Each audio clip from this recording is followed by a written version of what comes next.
This is NDTV. And you're watching NDTV Prime. In association with Micromax. Nothing like anything.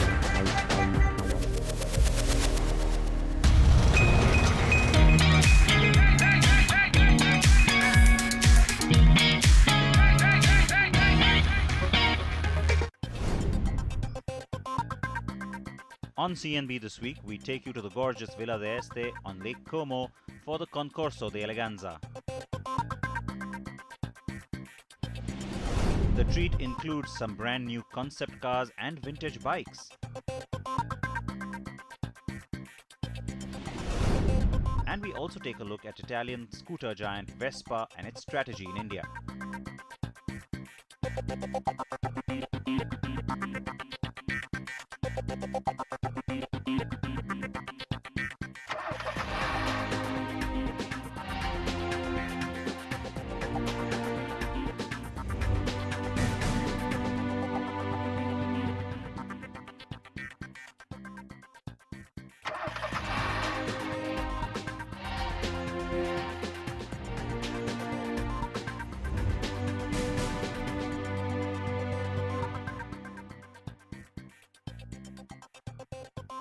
Buongiorno and welcome to the Car and Bike Show, CNB, right here on the NDTV network. I'm Siddharth Vinayak Partner. This week we come to you from the very beautiful Lake Como in Italy. Now this is where every year there's a very special event on the automobile calendar, and we thought we'll bring you all the details from the Concorso di Eleganza at the Villa d'Este. Now that is the famous Villa d'Este right behind me. This is where all these cars come in. They're by invitation only, and there are some exclusive machines. These are sometimes prototypes, sometimes production cars, and they've sometimes never been shown outside of their private collections. So it makes it really special, and I can't tell you, I am thrilled to be here. Let's get straight into all of this beauty that surrounds me.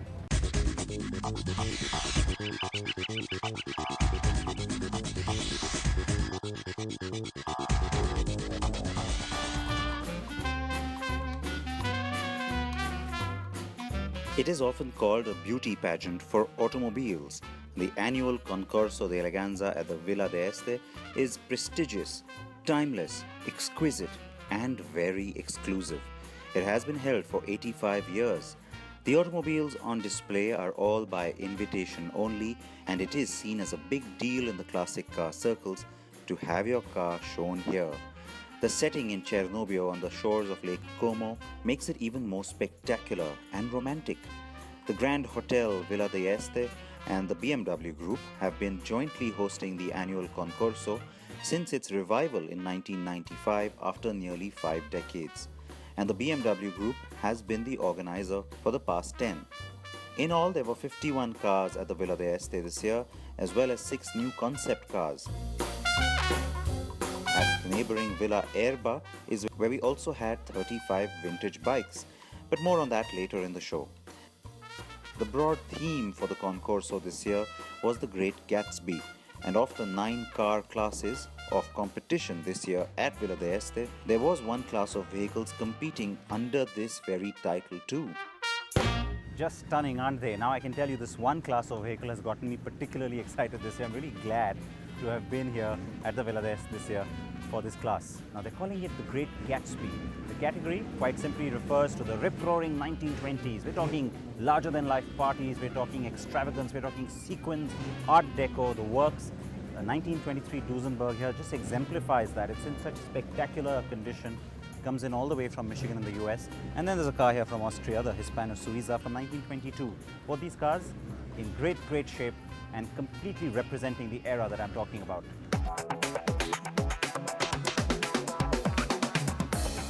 Other classes included Gone with the Wind, which represents the stylish cars of the 1930s. The Villa d'Este style, which is Italian automotive couture. Alfresco motoring for 2 or roadsters. Le Fuori Serie or Flights of Fantasy, a special Maserati class, gentleman drivers, Da Corsa or cars from the track, and finally a commemoration to 110 years of Rolls-Royce. Beautiful coachwork in a boat tail fashion done by Gurney Nutting. This car is just in such beautiful shape. Now, this is of course a Rolls-Royce, a 7.6 litre, 6-cylinder engine, very powerful and extremely beautiful too. Yes, the 1934 Phantom 2 was very special indeed. In fact, in each of the classes you could see some real gems. After all, to be invited to this Concorso in itself means that the car is a masterpiece. The history of the product, its antecedents, and the detail in which it has either been restored or maintained is what decides who wins, including the big prize, Best of Show by Jury, and the Coppa d'Oro. BMW always unveils a concept car and bike at the Villa d'Este. BMW Motorrad celebrated 90 years at this event last year, and so a concept motorcycle that signals the direction ahead was what we got this time. The concept roadster is powered by a 2-cylinder boxer engine with an 1170cc displacement that punches 125 bhp. Peak torque comes in at a hearty 125 Nm. The company says the engine's compact proportions form a wedge-shaped silhouette around it, which gives the concept roadster an impression of moving fast even when standing still. The car concept was a bit of a surprise. The Mini Superleggera Vision is a classic open-top 2-seater sports car that's been designed by Mini along with the Italian coach building house from Milan, Touring Superleggera. The Vision is a classic roadster, and yet it uses an electric drivetrain to indicate a contemporary thought behind it. You do instantly get a sense of a classic British roadster. That said, the face of the car seems a bit exaggerated and perhaps almost too hemmed in by Mini's new design look. Will Mini ever make such a car? Well, it's doubtful, but given how the brand has surprised us, this could be a Mazda Miata-like success story waiting to happen. One that allows Mini to stretch the boundaries of its brand yet again. Now, back to the classics. I told you there are some rare cars here. So rare, there's only one of them that was ever made.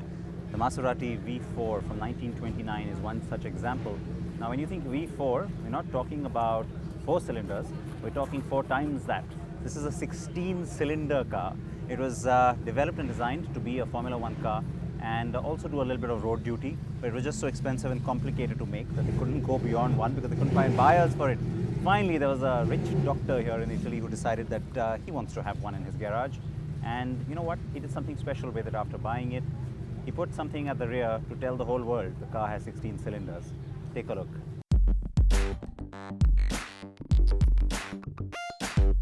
The coachwork on that Maserati was done by Zagato. And here's another wonderful example of some very special coachwork. Now that, of course, is the all-new Mini concept designed by Touring Superleggera. Way back in 1953, Hudson decided it wants a car with a little bit of a continental flair, so it went to Touring Superleggera way back then and got this car designed. Now the design ended up being a little bit extravagant. The car ended up being a lot more expensive than what Hudson had initially thought, and which is why it didn't go into series production. Just look at the exaggerated kind of design cues you're seeing on this car, including now that looks just like a tailpipe, but in fact, it's the tail lights on that car. Really exaggerated, and I have to say, quite an unusual car to spot at one of these shows. Staying with the Le Fiore Serie class, where that Hudson was, get ready for this. Now at every such event, there's that one car which completely captivates you, grabs your heart, makes you fall in love with the automobile all over again. For me this time, it has to be this car. Now, if you look at it, at first glance, you're like, hang on a second, is that really a 250 GT, a Ferrari 250 GT? 1959, that's the model year. But then when you look at it again, you think, hang on, it doesn't look like the regular car. Well, there's a reason for that.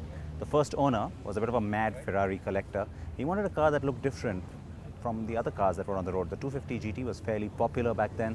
It was designed by Scaglietti, so he took that car to Bertone and said, you know what, make me a car that looks different. And so you've got this car, very different mesh front grille, Very, very different stance as well. And of course, critics will argue that it looks a little Fiat-like because that's what some of those cars started to look like in that era. But you know what? I absolutely love it. The paint color complements it. It is beautiful. Like I said, the Ferrari 250 GT short wheelbase is also in the Le Fuori Serie class, which basically is a celebration of custom or prototype cars that were one-offs and exhibit unbridled design flair. There were many Italian cars at the villa, of course, and here's one that grabbed a lot of eyeballs, again from the same category. You can hear the engines of these cars, and you know what? That's a prerequisite. These cars have to be in running condition. Back there, you've got a Maserati 450S really revving its engine. But the car I want to talk about is right here. You almost missed it because it's just so low. You can see how low it sits on the road. So this was a show car done by Fiat way, way back in 1969. The whole idea was to impress visitors to the Brussels Motor Show. It went to many other motor shows after that, and you know what? There was a Japanese collector of Pininfarina cars who's had his eye on it right from its first showing in 1969. Pininfarina tried to fob him off and then said, you know what? You open a museum for Pininfarina cars, we'll sell it to you. That's exactly what he did, and the car has been in Japan since 1977, making a big comeback to the continent. The collector is Shiro Kosaka, and the car is now back near Lake Como for the first time in 37 years. Quite beautiful, isn't it? We will be back with plenty more on CNB from right here in Italy on the shores of the beautiful Lago di Como.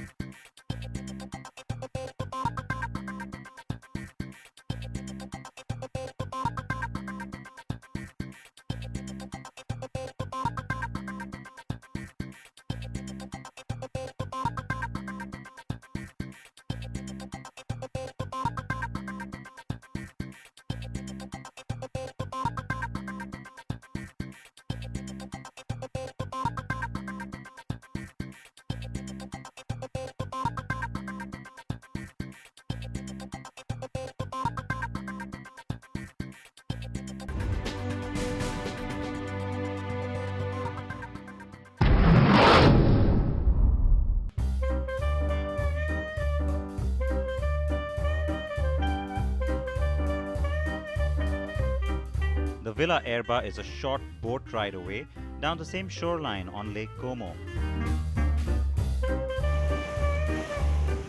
Here you get to see the special exhibits and the vintage motorcycles.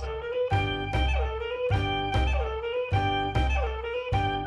great thing is that every time you want to get around over here, the Villa d'Es back there, you're going to go to Villa Erba for the motorcycles or back to your hotel, you do it in style because you go onto the lake in one of these shuttles that pretty much makes the experience very local and very romantic too.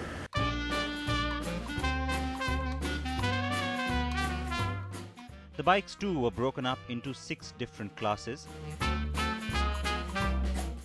Great Gatsby, a sidecar special, early Japanese bikes, classics from the 1960s, top in class and land speed record holders from 1929 to 37. One of the special exhibits here was dedicated to several drool-worthy Maseratis over time. The second exhibit was from Rolls-Royce, and while there were cars spanning several decades, the one that caught my eye was this beauty. A 1937 Phantom 3, this car had coachwork from Voll and Roerbeck. The first customer was Dutch, and he sold the car to Baron von Ribbentrop, a top German general who was Hitler's foreign minister too. And then we also got to see some special minis from motorsport. Now from 1959 to 1970, the company invested a lot of time and money specifically towards motorsport. A lot of cars, in fact 69 of them were built to compete in various motorsporting events all over the world. This particular one here is from 1966. It won the 1000 Lakes and the Czech rallies, and both by a nice strong margin. Back at the Villa d'Es, meanwhile, we also want to show you the special exhibit of the contemporary concept cars, including the all-new Lamborghini Zagato concept,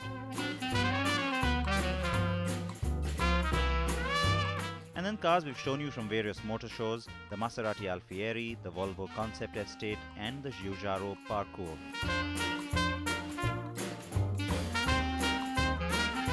Now the winners in some of the categories. The Coppa d'Oro or Golden Cup by public referendum at the Villa d'Este went to this. A wonderful 1931 Alfa Romeo 6C 1750 GS.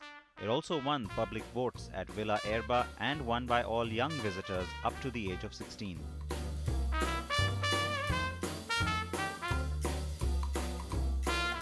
The Hudson won the prize for the best preserved post-war car, and the overall jury prize went to the Maserati 450S Racer from 1956.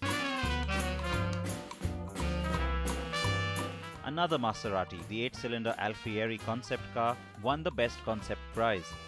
And in bikes, it was the 1929 Opel Moto Club Supersport that ran away with top jury honors. An idyllic setting like this makes you think, makes you ponder about just how many more cars there are left to drive in this world. Right, you got to react to what you've seen on the program today, folks. Write in with all your thoughts, all your reactions and all your comments. Any suggestions you have, you know how to get in touch with me. Until next week when I will be back, please wear your seatbelts, please wear your helmets. And remember, there's plenty coming up on NDTV Prime, on what we call Auto Prime, every weeknight at 8:30 p.m. Arrivederci.